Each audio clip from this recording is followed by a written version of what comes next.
All right. About Zoom meetings. Yeah, go ahead. Hello, everyone. Welcome. Oh, wait, we've got one more I've got to let in here. Here we go.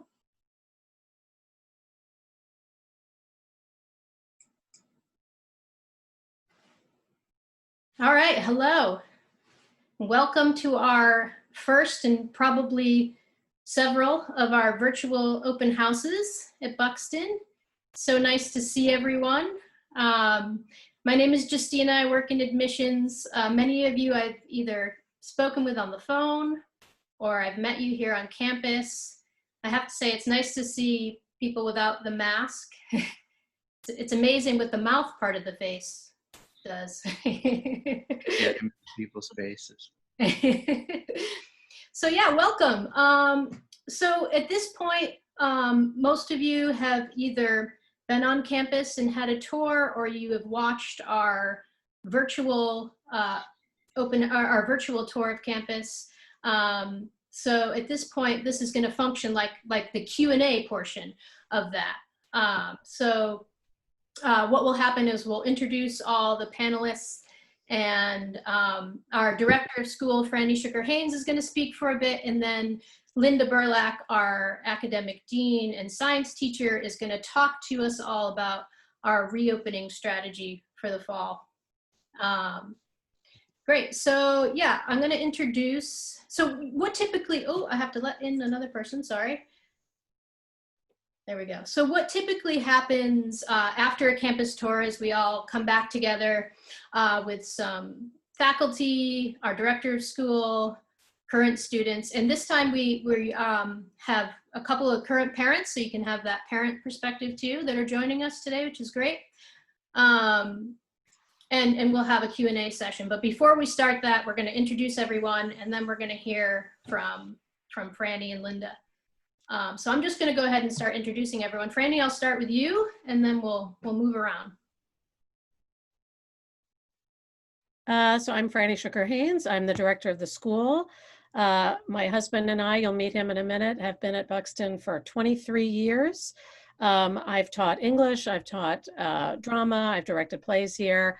I used to be head of admissions, but I love Buxton, and I have a lot to say about it, and I will try not to talk too much when it comes to be my turn, but it's really nice to see you all. Welcome. I'm really happy to have people being introduced to this unusual and very cool school. So. All right, Tori. Hi, everyone. My name is Tori Smith. This is my 10th year in admissions, and I'm excited to be here. Great. Micah, go ahead. I'm Micah Maneri. I teach math, computer science. Sometimes I do the math team and the quiz bowl team and other kind of STEM-related extracurricular things. I think it's going to be starting my 5th year, maybe? That sounds about right. Okay, Linda? Hi, I'm Linda Burlack. I'm coming to you from our biology lab, so you can see inside there. I've been teaching at Buxton for 32 years, and I do science, and then I'm also the academic dean, so I sign kids up for classes and figure out the schedule and do all that stuff. Margot. Hi, I'm Margot Cardner, and I've been at Buxton almost 30 years, and mostly in admissions, publications, done a lot of different things here, but I know a lot of you people there, and welcome. Matt. Hi everyone, my name's Matt Martin. This is my 2nd year at Buxton, but my 17th year as an educator now. And so I, as the learning support coordinator for the school, I get to do a lot of different things. In this past year of changes due to the pandemic, it's been helping support with some technology and things. Prior to Buxton, I taught for the state of Virginia's public online school offering, and so gained some experience with some of the tech stuff, and was actually just talking with some other teachers and emailing yesterday. And Linda, I've got some more thoughts for you on some of those things. But traditionally what I do in learning support is to help students directly. And so that may involve extra direct tutoring on specific subjects. Often it comes in the form of sort of writing coaching. helping students craft better papers and better arguments and things like that. But a lot of times it's support for things that we now call like executive functioning, right? Like helping you plan ahead, helping you break down a big task into smaller tasks, all of these types of things. And so Buxton has been a really incredible place for me to get to do that kind of work, because the whole school is really built around supporting learners as individual, full human beings. And so it's been really great to get to do that, and I'm looking forward to it in the context of this coming year. Great. Timothy. I'm Timothy Shuker Haynes. I'm married to Frannie Shuker Haynes. I teach a variety of history and humanities and particularly film classes. Time here, which is part of what makes it fun to teach here. This coming year, I'll be teaching junior English and film history and history of modern China in the fall and history of the modern Middle East in the spring. Great. Okay, so Julie Bath. Hi, I'm Julie Bath. I'm a parent of Carly Bath, who's a is a senior and has been at Buxton since her freshman year. So I'm also happy at any point to answer questions, whether you want to email me. Justina has my information after this if it goes on a little bit too long, because we've been there for a while. Great. Christopher. Hi, I'm Christopher Bolton. I have 2 daughters at Buxton. The older one's been there. Mariko, who's somewhere else on your screen, has been there a couple years now and will be a senior next year. My younger daughter, Erica, will be in 10th grade next year. They're both day students. We live here in Williamstown, so if you have any questions about another perspective on what things look like here in town right now, also happy to speak to that. Glad to be here. And some current students joining us. We'll start with Isaac. Hi, I'm Isaac, and I'm a senior. I've been here since sophomore year, and yeah, I don't know if there's anything else. Also happy to answer questions. Great. Lola. Hi, I'm Lola. I've been here since freshman year, and now I'm a junior. Yeah. And Mariko. I'm Mariko Bolton. I'm a senior, and I've been also here since sophomore year. So, yeah. Great, and I think, did I get everybody? I believe so. Okay. All right, Frannie, I'm gonna turn it over to you. Hi, so once again, welcome. I just want to say a few words about Buxton's kind of philosophy and history, and I want to talk a little bit about Buxton today and why I feel like its longstanding values are probably more needed and more important than ever before. The school was founded over 90 years ago as an explicitly progressive school. And the word progressive has come to mean many things to many people. And a lot of the values that made progressive schools radical in the 1920s are seen as pretty mainstream now. This idea of teaching the whole child, an idea of engaged education, co-ed education, diverse student body, the concept of kind of meeting kids where they are and nurturing them to sort of reach their full potential. Those are mainstream ideas at this point. That said, I think some schools really carry out those ideals better than others. And I will go on record to say I think we probably do it better than pretty much anybody else. And the reason for that, I think one of the main reasons for that is our size. I use a term called the alchemy of small, but I do think being a small community is what allows us to be sort of radically impactful. Because, and I'm going to talk to the students the potential students who are on this call right now, I think that our culture treats teenagers pretty poorly. I think in general, I think that teenagers are either infantilized, sort of treated like they don't know anything and need to be kind of, sort of whipped into shape, or I feel like teenagers are kind of vilified, like there's some strange other species that nobody knows how to kind of deal with or control. And I think that Buxton feels the exact opposite way. And I think what Buxton is oriented toward is this idea that young people are full, competent, kind of extraordinary human beings, and that they want and need kind of what everyone wants and needs, right? They need to be known and to know others. They need to be part of a community where they have an impact. They need to be able to affect change and really see their effect on the world around them.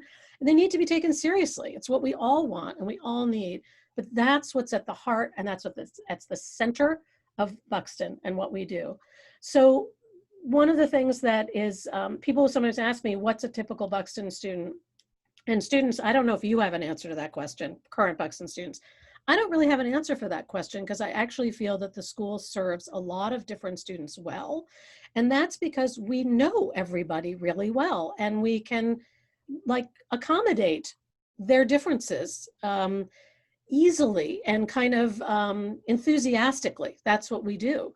And also, I would say that what a lot of the kids here share is a kind of appetite for this project, this Buxton project, this project of creating a new, every year, a community that matters, a community that works, and a community that kind of accommodates everyone's sort of passions and needs. And I would say that the other thing that kids have in common is that they are curious. And this is a school that kind of encourages and rewards curiosity of every kind. And part of what supports that is that it is a school that both has very high level academics, high level arts classes, high level, there's a high level of intellectual and artistic inquiry and practice here without being a school that's like a specialist. And I'm saying that not because I'm against specialist education, but I'm saying that because I think you can have it both ways. I think you can be a school that has that kind of intellectual, academic, and artistic integrity, and also be a school where any given kid can access any of those things, whether they're traditionally thought of as being good at it or not. But also it's a school that can accommodate kids who are exceptional at various things. So there are kids here who go on to the best art schools in the country. There are kids here who go on and study math and science and become doctors and researchers. There are kids here who go on and go into the helping professions, because the education and the orientation is holistic and really centered around kids. I sometimes think that our motto, we have a motto, which is live your education, because living in this vibrant community that we all kind of remake every year is as much a part of the education as everything else. But I also sometimes feel like our motto should be, we take teenagers seriously. And I feel like that's the bedrock thing. We take you seriously.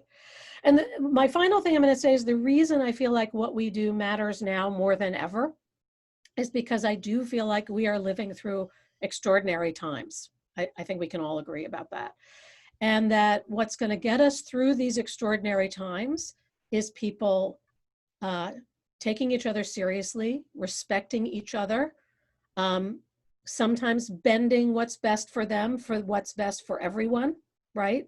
Kind of trying to accommodate the whole. And sometimes that means sacrificing the individual, impulse at that moment.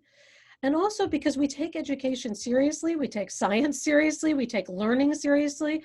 We feel like what an education should do is kind of complicate the world rather than make it simpler.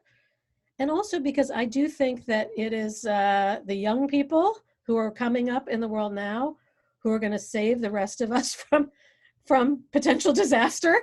And so you gotta take teenagers seriously if that's going to happen. So I could go on for a very long time, as you can tell. I will get off my soapbox now, but that's kind of my Buxton spiel. And if there's anything, students, you want to add to that now, it'd be great. Anything you want to add, or parents, just to kind of round out people's understanding of the place, please feel free.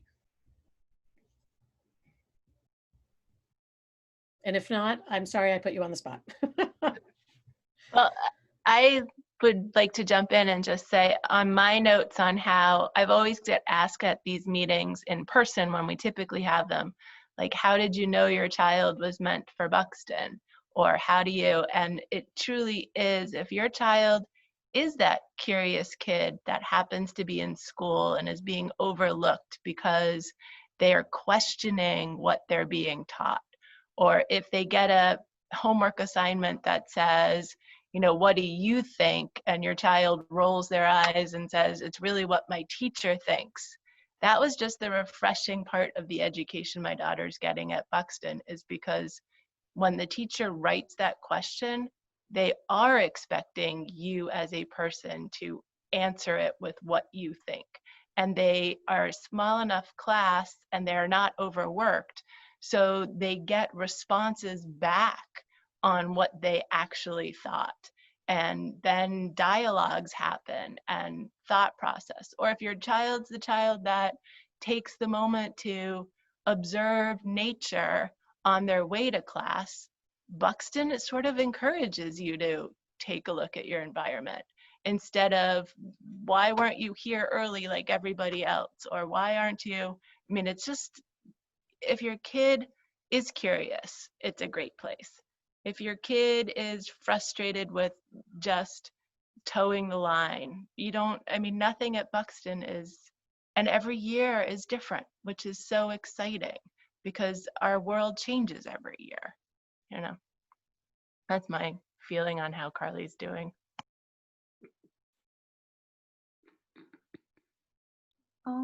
I guess, yeah, I'd also like to add, just from my experience, I feel like Buxton's really encouraged me to be, I feel academically challenged here, and I feel much more motivated to explore and experiment, and that's in the classroom and also with these programs that Buxton does, like work program where the students take care of the campus, or leadership positions like dorm parenting or student representatives, and I feel like at Buxton, I've just learned how to better care for the people around me, and to ask questions all the time and to explore, and to experiment in different positions, leadership positions and caretaking roles, and to be able to constantly rotate through those roles, I think is really important. To be able to be head of the kitchen crew, or to be head of splitting, or agriculture, and then turn around and be a dorm parent, and all of those things. I think just seeing my friends be able to go through those roles and also aspiring to want to do that as well. Like, the coolest kids at Buxton are the ones who really take on those positions, and I think that's just really important. Thanks, Mari. All right. So at this point, I want to invite Linda, our academic dean and science teacher, who is also on the reopening committee for the fall. She's going to talk to us about our strategy this fall. I know it's heavy on the minds, so we're going to hear from her for a little bit. Go ahead, Linda. Yeah. So yeah, every year is different, and unfortunately this year is going to be different in some ways maybe we wouldn't normally want, but I think we're really lucky in that we're starting from a point of having this big campus with fields and woods and trails and buildings that all have windows that open, and then being small, as Frannie said. So we're not going to have any trouble meeting like the Massachusetts standards for when we have to be indoors masked, how far away do we have to be from each other. You know, we can do that without much trouble. And so I think we're in this really unusual and sort of really privileged place of being able to offer our students a safe and pleasant campus to be outdoors and indoors and be with each other, and not risk very much. We're also lucky to be in Massachusetts, which has taken this seriously from the start, and to be in a corner of the state where things are pretty quiet, and, you know, and in a town that is taking this very seriously and is supporting everybody through this, which is good. So in terms of returning and reopening, in terms of returning to campus safely, which is perhaps the biggest stumbling block, we've been asking all of our families, and including faculty and staff, at the end of the summer to try to hunker down again, to sort of self-isolate and semi-quarantine as much as families are able to, given jobs, and get tested. and be healthy when they come back, right? And then we're planning to retest. We're actually in the process of assessing what the best way is to do that. The town has reached out to us with one possibility. We're looking at possibly a staggered re-entry, every couple of days to improve testing. So that we're actively kind of working on that right now this week. So test before we return, test when we return, and hope that at that point people are in a pretty good shape. We have set aside a space on campus to be a quarantine space. So if somebody is sick or if somebody is test positive, we can separate them from the rest of the student body, but still provide them with attention and food and love and classes. And we're setting up all of our academics, all our teachers know to plan parallel tracks so that if there's a day they can't be in the classroom, or if there's a day a student can't be in the classroom,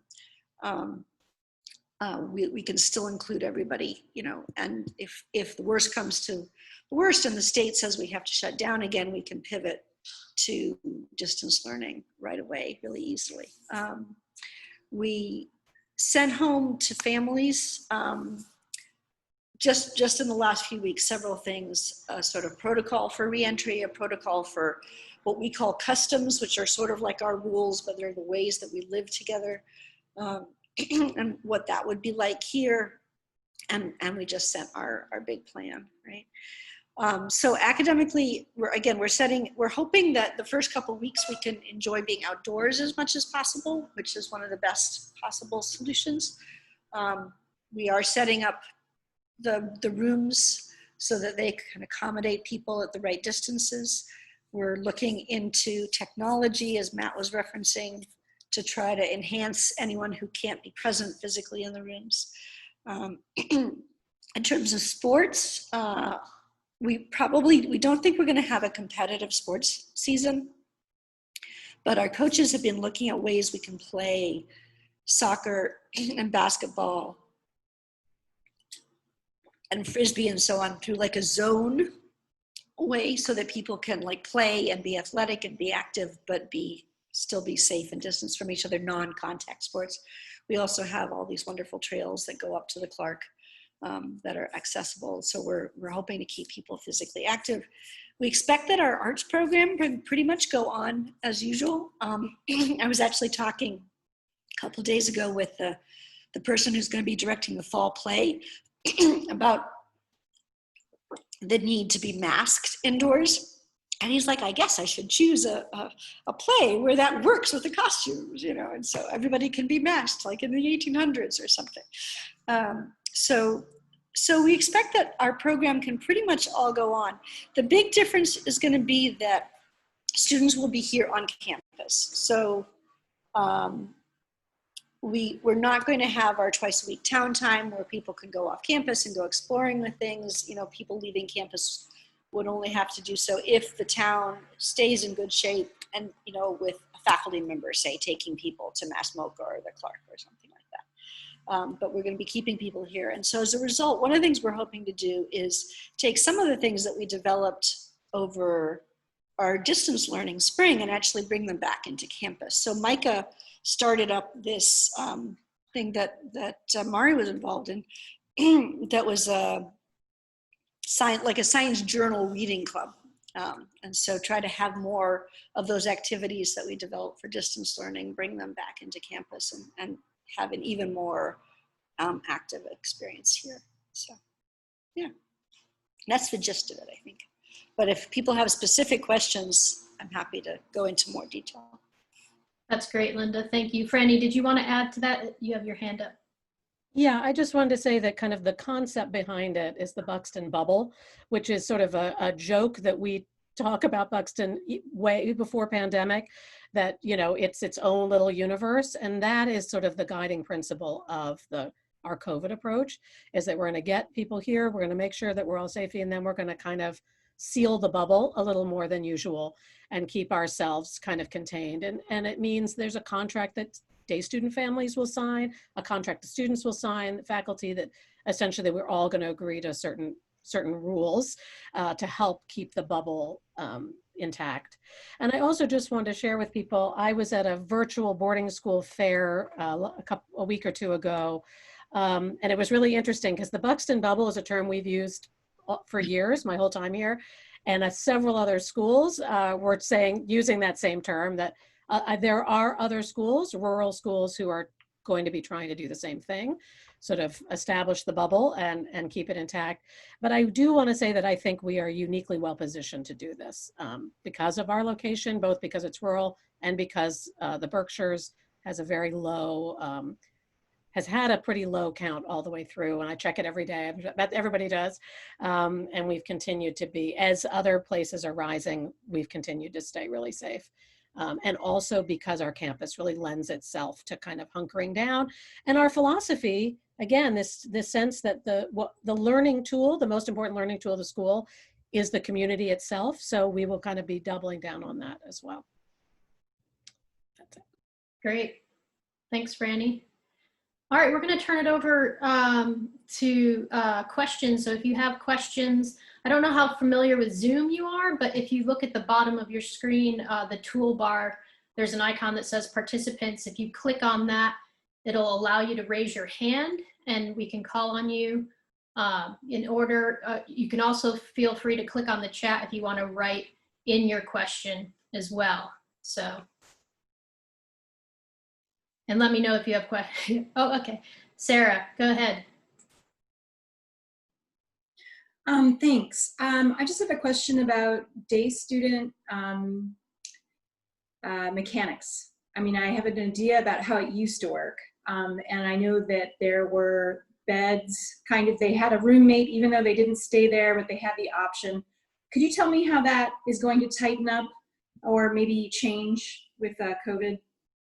Yeah, so we're working out several things for day students, and as Frannie referenced, we actually have like a sort of separate customs for day students. So some of the things we've talked about is perhaps at the beginning, the first couple weeks of school, partly because, as you know, that's also when Williams is coming back into town and MCLA is coming back into town. We're gonna ask that maybe day students stay on campus for those first 2 weeks. Just come and hunker down with us and not, go back and forth between the family and the community bubbles. So people will have beds. We're looking at possibly asking day students to room with other day students. So setting up doubles of just day students, which will also maybe help keep that separate, because in people's own rooms is going to be one of the few places where they can regularly take their masks off and have time not being masked. So both of those things seem important. Assuming everything goes well for the first couple of weeks, then I think we're going to go back to being a little bit more like normal, let day students go home at night if they want to, but we are asking day students and their parents to treat it as a kind of shelter at home situation. That was the term that our pediatrician, Kathy Wiseman, used, and it seemed like a good one. And so basically saying, you're going home to see your family, you're going home to sleep in your own bed with your own stuffed animals or your own computer or your own posters or whatever it is that you have.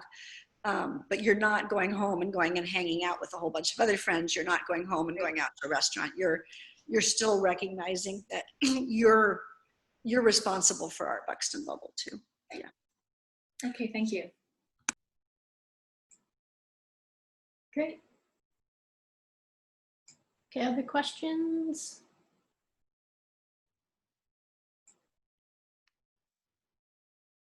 Looks like someone else has their hand up. Am I missing? I don't see that, Micah. Oh, I see it's the same one, sorry.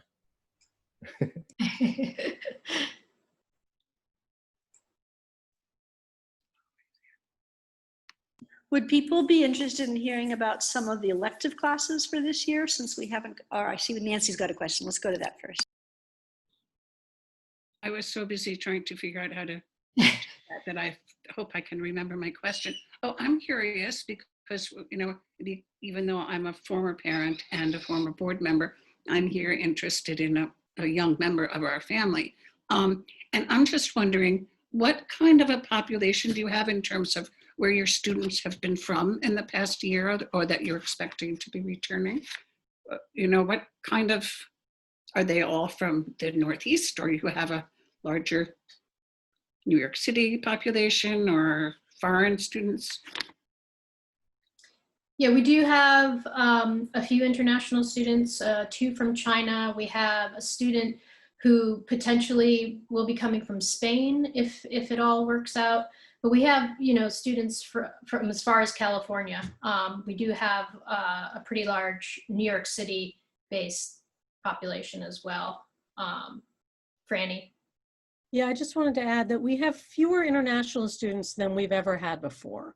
And part of it is that it's become much more difficult. Once Trump was elected, we actually saw the inquiries and applicants from international students drop dramatically. And I think there was a sense that people did not feel confident that they'd be able to get visas to come into the country, particularly from China and some of the other parts of the sort of Pacific Rim countries. So that's something that's changed. I mean, I feel like even 10 years ago, we had a really big international population. And I would say the majority of our kids, though, do come from the Northeast. That's the majority. The ones that are coming from farther away, a little bit more of the exception.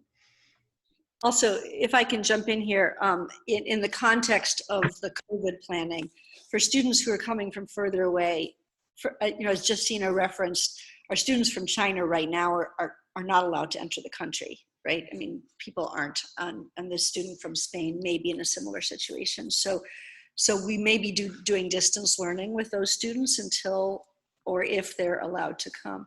But for students who are coming from far enough away from California or anywhere where they have to fly or use public transportation to get here, we've asked them to come earlier, and we're actually offering them like a quarantine isolation space on campus for 2 weeks after they arrive, before they enter the Buxton community. Some of them are coming out and staying with family. A couple people are coming and using the campus space. So we're putting in that extra level. And then for kids from New York City and from Boston, we're asking people not to use public transportation to come to Buxton, but if they don't have their own cars, there's a lot of people in New York City who don't have cars for totally understandable reasons. We're going to actually set up a Buxton swoop and drive down and get people so that people are traveling as privately as possible on their way here. Great. Okay, go ahead, Lisa. Hi, I'm Lisa Gross. This is my daughter, Stella. She's interested in Buxton, very interested. And I'm curious, there's been a lot of talk about how Buxton is remade every year by its students. And we saw a little bit about it in the video, and it's been mentioned a couple of times here today. And we're curious what that looks like and what that really means. Any student I think some students, yeah. Isaac, you look like you might. I'm looking at Isaac. He doesn't know I'm looking. No, my computer froze and missed like the entire question. I had to like restart yeah, that's my bad. Could you repeat it like one more time?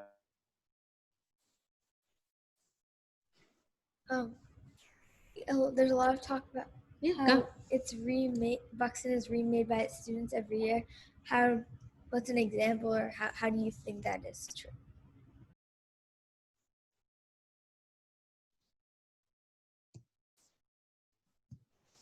I didn't know if it was on me. Maybe someone else could go while I just think of it. Sure. Mari or Lola, do you guys have thoughts about this? Mari? Sure, yeah. I do definitely think that it's remade each year, and it's different. It's because the community is so centered around the students, and I think especially the senior class is very responsible for kind of setting the precedent for the other students. But in terms of class divisions, there are not that many. So it's all very mixed together. But also just in terms of activities, students are always bringing things to the table. So clubs like Science Journaling Club or any other club like that, or math team is always evolving each year, depending on the students who take leadership roles in that. And so if you want to bring something to Buxton, faculty and students together will help you make it happen. Older students can help you take a leadership position in that. And so I feel like that's a way in which Buxton is always changing. Different interests are always being brought and being accepted into the community and being made part of like the daily schedule. People, constantly carving out little spaces for themselves and bringing other people into their interests. And because Buxton is so centered around experimenting and exploring, I feel like that's a very valuable way that it changes and shifts in a really good way, I think. Also, as people begin to grow more into their roles, if they're starting to take leadership roles as underclassmen and then growing into those roles as juniors and seniors, and having that power to be able to make those shifts that they want to see on campus, I think is really important. That's great, Mari. Thank you. Lisa, does that answer your question? That's great. Okay. Christopher, it looks like you wanted to add to that. And then we'll go to Abby. Yeah, Lisa, Stella, I'll just add from the parental perspective. I mean, Frannie has this phrase, intentional community, which, I think the first time I've heard that, it did sound a little bit like kind of catalog buzzword. It's hard to, I think it is hard to see how that plays out until you're in the community and how thoroughly everyone is committed to that, to basically just treating each other really well, to respecting everybody, to seeing everybody, to making everybody feel like they belong at the school. So I think, two things I would say: if your kid is somebody who's really nice to people around them and cares about people around them and their friends and thinks about that, I think there's a sense in which the sort of Darwinian atmosphere of high school generally can eat that kind of kid alive. And at Buxton, I think it's just the reverse. Like, people are validated for that, and that's the kind of, and respected, and they help build the community, and just loved for that.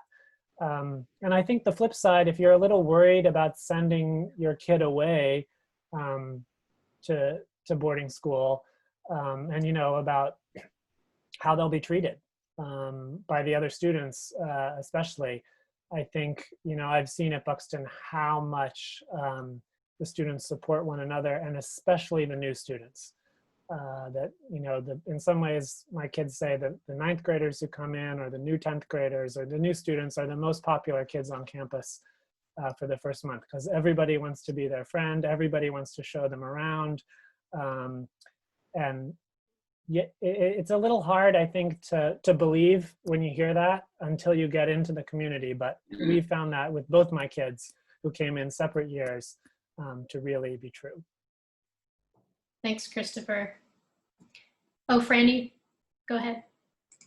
I just want to add one thing. Stella, your question's a really good one, because it does make it sound like there's nothing here, like Minecraft, and then we have to rebuild it every year.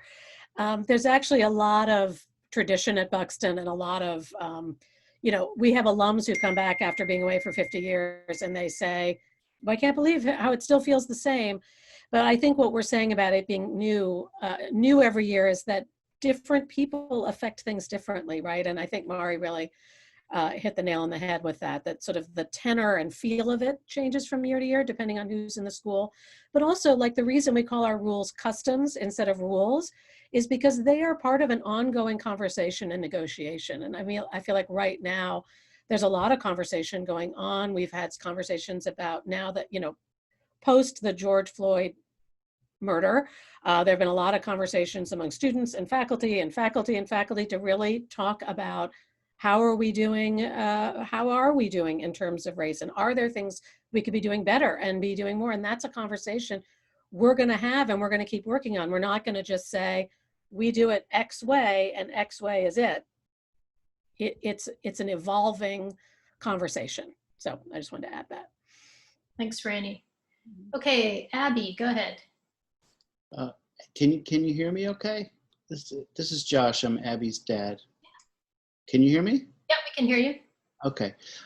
So Abigail would be coming in to not this year, the following year. And the way New York City does things is everything depends on, how they did this year in the 7th grade. And, it was kind of a belly landing.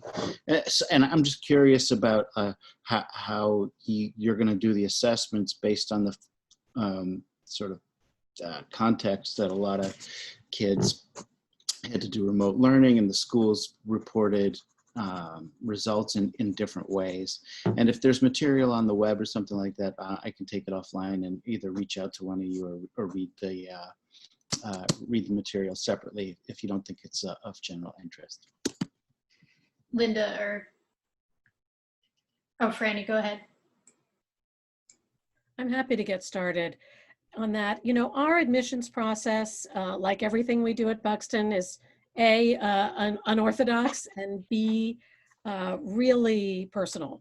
So we know what this spring was like. We all lived through it as well. We all really took to heart the philosophy of everyone's going to do the best they can, and what that might look like is going to be different for every single kid and every family. So we are not nearly as assessment oriented as other schools are. So, I don't know if we could think, Justina and Tori, about putting something on the website, but our philosophy would be, let's meet you, let's meet your daughter, let's talk about what happened in 7th grade, let's talk about how things are going now, let's get a sense of that kid. And we sort of feel like if there's a kid who is hungry for what we do, and that we feel like would benefit from what we're doing, usually if we feel like the match is right, we can make it work. And that's not to say there are no standards, but to say that a lot of what traditional standards we feel often don't tell you what we really need to know. And what we really need to know is, like, who are you? Like, and what is Buxton? And how do those things go together?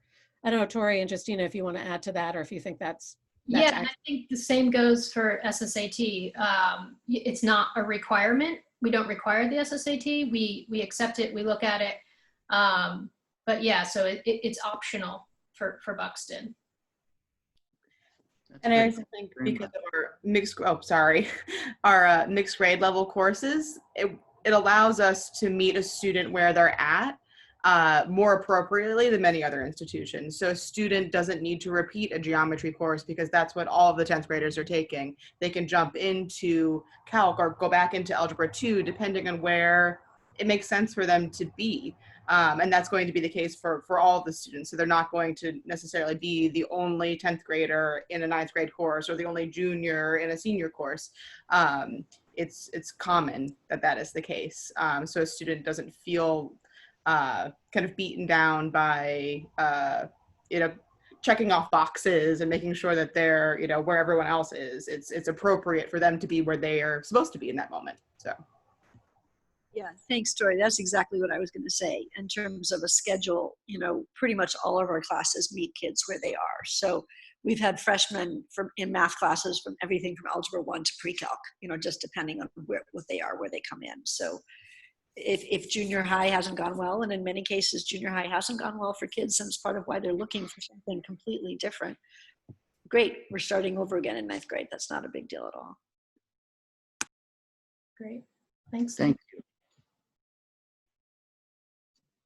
Great, okay. Any other questions?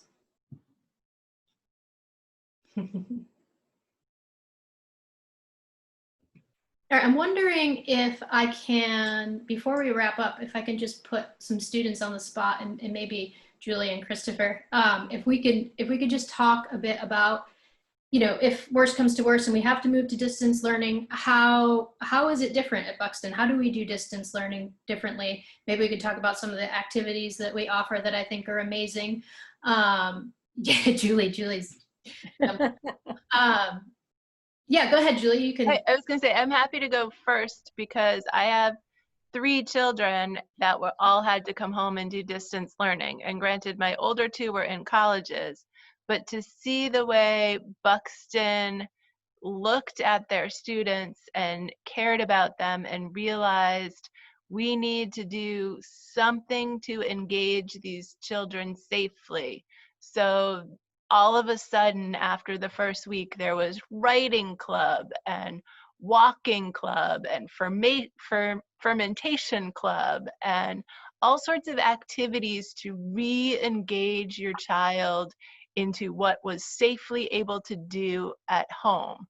And teachers are smart at Buxton. They looked at the child, and if they weren't doing well, it was like, don't worry about getting that homework done. How about you join game night Zoom meeting and play with some peers and just bounce back a little bit. We'll catch up on the work later. And after that happened, students got back involved with things. It was just a smart way to handle what is a horrific time for all of us, as opposed to my other two children whose, teachers wouldn't respond to emails because they too were breaking. I do think there was teachers at Buxton when they had bad days. It was like, we're gonna have an ice cream social. Everybody go raid your freezer and let's see what we're gonna eat today. And that's just what we needed. Plenty of math happened. But yeah, so but it was organized, thought out, resources, materials showed up at your door for serious academic classes. They made sure students had what they needed for the academics as well. But I just love the fact that they looked at the whole student and not just how to get that math assignment or science paper in. That's great. Thanks, Julie. Isaac, do you want to add to that? Yeah, definitely. I think I, as well as many other Buxton students, were like so not excited about distance learning. Like I definitely was really, I just didn't want to do it. I had no motivation, for one. And another thing was like being at home, like trying to balance home life and being at Buxton was like just so difficult. And I really did appreciate how like Buxton really handled that with so much grace. Even like above all, like everything that Julie was saying about the engaging, I think that was like definitely like really good, and helped me to get an ounce of motivation to like come to class and like actually be engaged. But I also think one thing that transferred from like being on campus to distance learning was just the student to student care in a way. I feel like they were very accommodating of everybody's situation. If you couldn't come to class for some reason or another, like that was okay. They were the only feeling that I got from Buxton was support in everything that we were doing. And I think one of my most positive distance learning class experiences was actually ag with Matt Kramer, who isn't here, but I was like, he had sent me like a class invitation to agriculture, and I just like replied like with question marks because I had no idea how you were supposed to do agriculture like distance learning wise, and he just like added me to the class. And first of all, we had like really amazing discussions like about ag, but I think the coolest thing was getting plants of my choice in the mail and being able to plant and grow them at home, which was just like what got me through the quarantine in the first place. But also just really shows you that like Buxton is dedicated inside and outside, like literally outside of the classroom, to keeping students engaged and just making them happy. Yeah. Thank you, Isaac. Just while we're on this topic, does anyone else want to add to or talk about their experience with distance learning, either a parent or faculty member?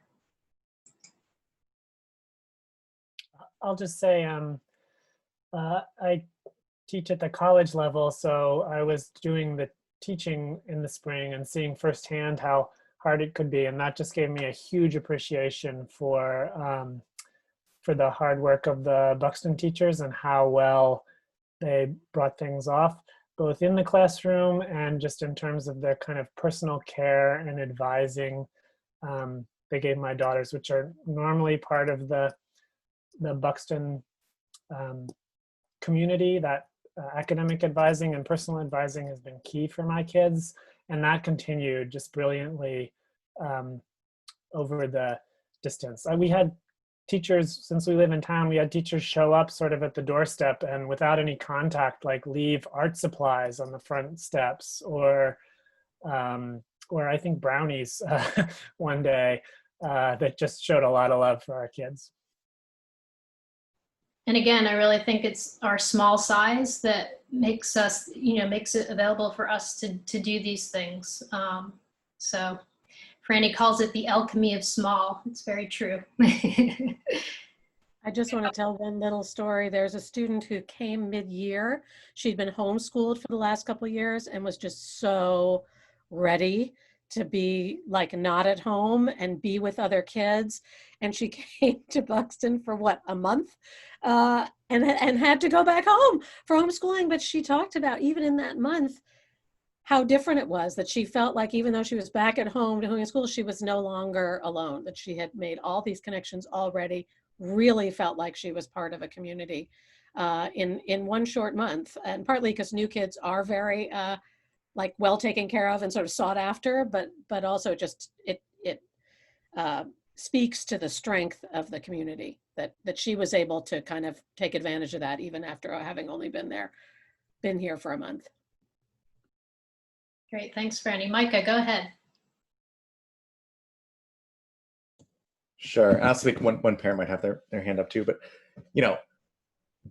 just thinking about how does the Zoom call work? I mean, this feels like a big Zoom call, right? We've got 23 people in the call, and it's hard. You can't focus on everyone. And one thing, my wife's also a public high school teacher, and her lessons were hard for that. And before, even unrelated to COVID and before at Buxton, I mean, the small classes are certainly beneficial to students, and they're also beneficial to teachers. I mean, I don't know what I would do with a 20-person class, and thankfully I've never been put in a situation close to that.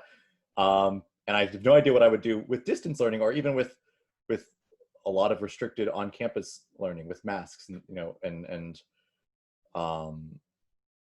spacing out. I mean, she's trying to space out her room and get all the desks, and my classes I think are going to be like 4, 6, and 10, or maybe, and that's a pretty typical year for the number of students in each class.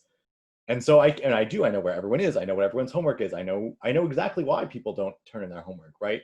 I know why students couldn't show up to their remote learning session, and that I mean, the size is such a huge advantage, both now, but also even if a pandemic were to disappear tomorrow or something, the fact that I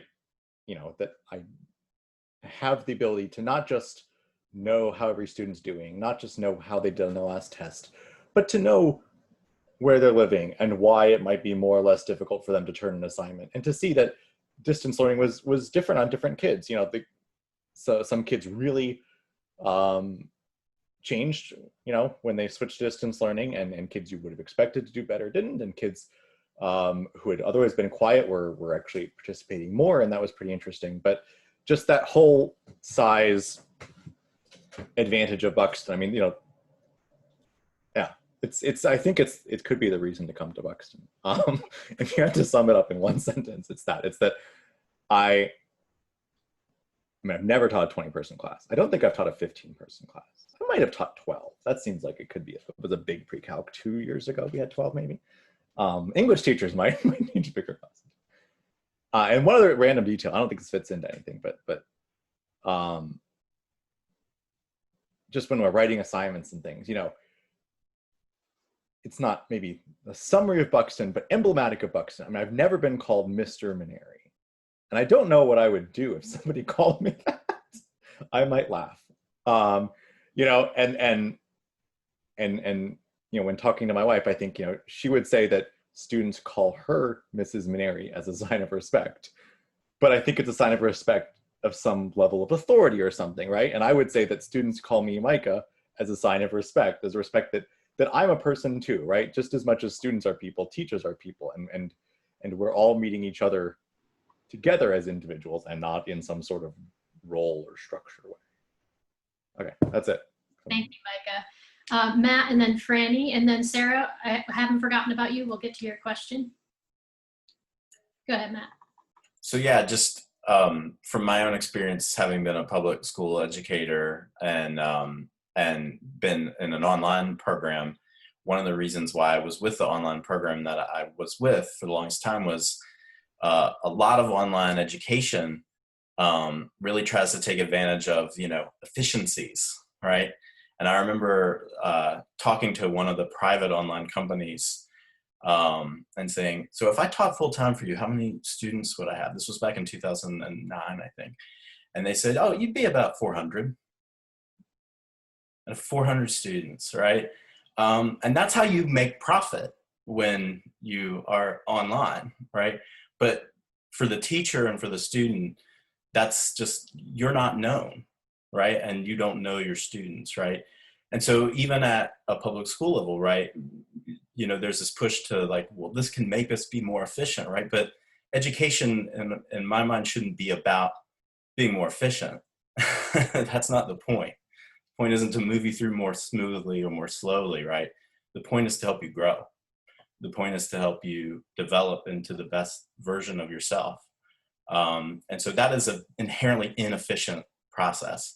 But when, so the numbers really help. The medium that we use, right, whether it's Zoom, whether it's through a mask, whether it's outside,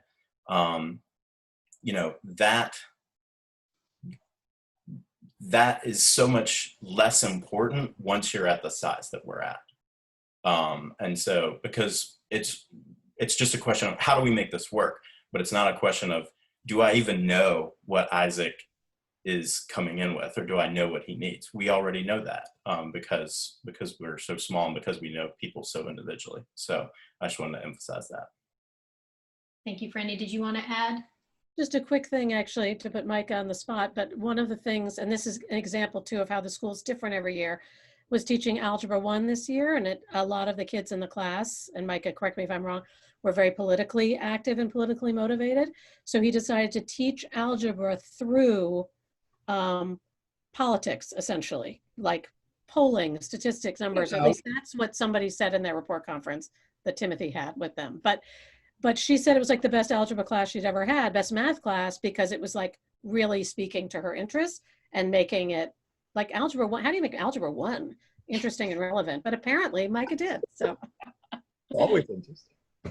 I know, you love math. Thank you all. I think that's all really important for folks to hear, so thank you. Sarah, go ahead. Just in response to that, we had 3 different teenage boys. They're at 3 different schools here in Williamstown, Greylock, Bart, and McCann.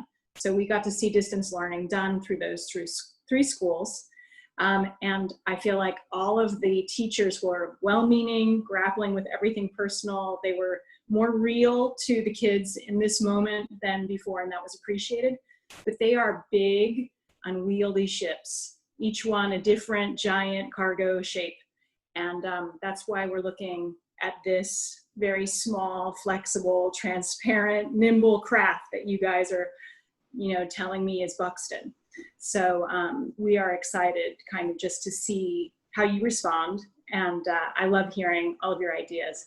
My question was, I know you have a yearly trip, and I can't imagine you're planning that, but I'm kind of wondering what are some ideas you're throwing out as a substitute or creative new idea for that time? Yeah, go ahead, Linda. Yeah, so that's actually something we want to wait and get all the faculty together in the fall. But we've talked about possibly turning our focus locally and doing something similar to the school trip, but rather than like, what are the big issues in Washington, D.C., where we were last year by some miracle 1 week before everything fell off of a cliff. What about here in town? What about regionally, locally? So what's the education system here? What are the environmental conditions here? What are the political conditions here? And that way we could do it, through phone calls and through Zoom calls with local officials. And we could also even, like if by mischance we had to be home in the winter term, we could still do something like that and have people look at their own local situations. So that's that is the idea that we've been floating to replace being able to actually go anywhere this year. Yeah. Great. Thanks, Linda. Okay, Nancy, go ahead. Nancy, you need to unmute your mic. I think I can unmute you too.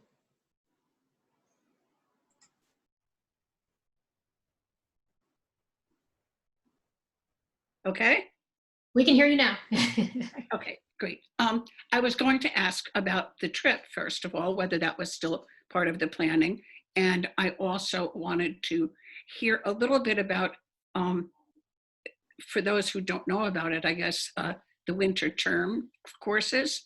But I specifically wanted to ask the students, the current students, about during the home time, did they also communicate or stay in touch outside of the classwork, Zoom calls and whatever, with the other students with their friends? Did they have social media?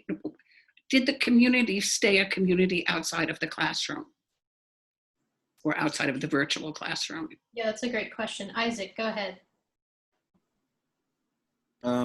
Yeah, so I think it's interesting to look at how that sense of community with the students changes so much because, like Micah was saying, like a 20-person Zoom call isn't always necessarily the funnest thing to do, even if it's with all of your friends. So looking at that as a way of like connecting as a community, it didn't necessarily get the same feeling, but I think at least with the people that I spoke with, there was a lot of this feeling, this kind of desire to at least make an effort to talk and keep in touch with like the few people that you could here and there. I will say that it's hard to connect as a big community, and that was one thing that I feel like we all felt as a loss during this social distancing time. We couldn't, be in a dining room with everybody and like laughing and talking very loudly. But I do think there were, just by the sheer desire of like the kids that wanted to be with their friends, a lot of like FaceTimes were happening, I remember, and a lot of like, people were attempting as best as possible to talk to people that they might not usually when they were on break or something. But yeah, that's all I have. Go ahead, Mari. Yeah, I feel like it's definitely really hard. I think the community almost seems bigger once you're online just because everyone's so spread apart. But I saw a lot of people just creating these small groups. For instance, like my sister created a short story club where they would just read short stories, and only a couple people came each time, but it was just this like little like group that just talked about the things that they love. And I don't know, I thought that was really cool. Similar thing happened for me with writing club. Sadie started a writing club with Kayla, and I was the only one that showed up, and so it was just the three of us in writing club. But it became this weekly thing that we did. Every Tuesday we'd show up, we'd read poems that we'd written, and then we just talk. And I just got closer to them, and I did not expect that to happen over distance learning when we're so far apart. But we all just kind of had this little club together, and it was always open to others too. But I just saw a lot of that happening, these students just taking the time to create little spaces where people could share their interests or explore, even though we're far away from each other. And so I thought that was really cool. Lola, you were nodding a lot when Nancy asked that question. Is there anything you want to say about that?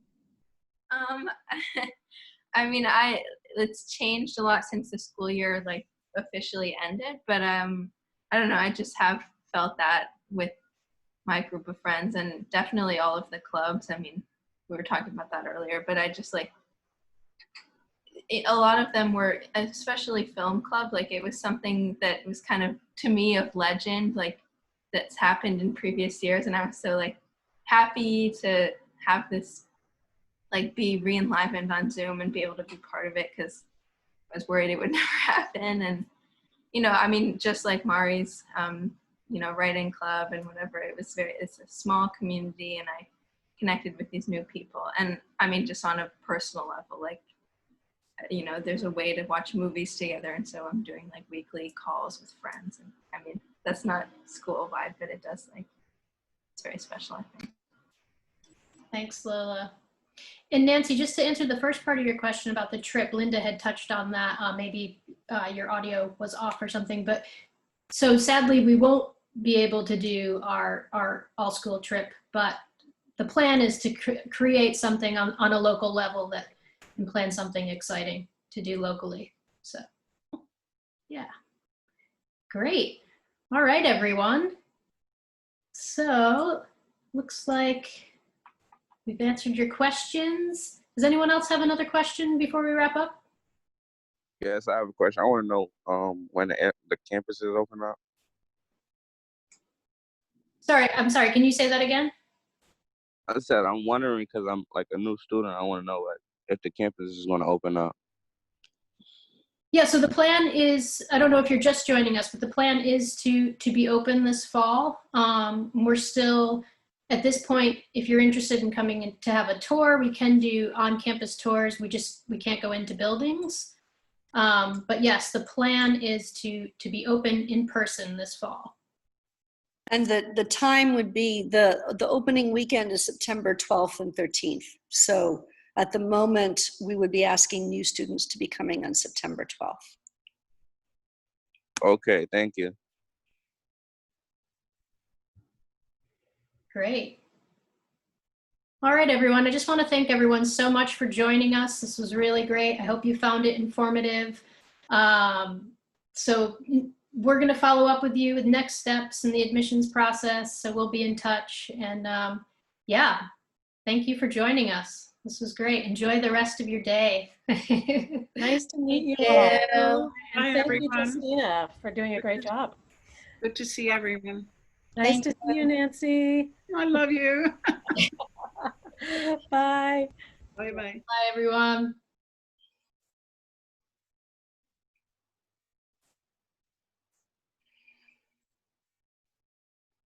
No idea how to get off. That's weird.